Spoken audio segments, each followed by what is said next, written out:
Hello mga ka-sound, so for today's video magbubukas ho tayo ng speaker ng Tiki Sound size 15 and also titingnan rin ho natin yung specs ng speaker na ito. So kung mapapansin nyo ho, nakaangat na yung kanyang speaker frame and also linawagan na natin yung kanyang mga tornilyo para hindi na hahaba yung ating video. So ito po yung likuran ng speaker ng Tiki. Full range speaker po ito.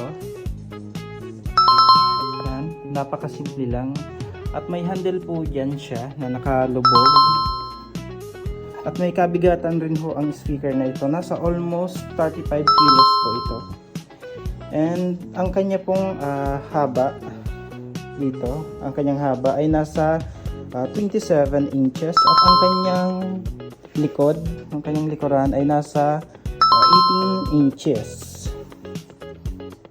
Ito po yung kanyang likuran. So nandito po yung kanyang specs. So Tiki Sound, two-way full range speaker. Ang kanyang wattage po ay nasa 500 watts. Yung kanyang driver unit ay nasa 100 watts and ang kanyang speaker po na naka-load is nasa 400 watts. At ang kanyang sensitivity ay nasa 98 dB. At ang kanyang impedance naman ay nasa 8 ohms. At ang kanyang frequency response ay nasa 3 dB na umaabot sa 45 Hz to 20 kHz. At ito po yung kanyang speak-on input. Yan, may link din. And also ang kanyang kabit ay nasa plus 1 at negative 1.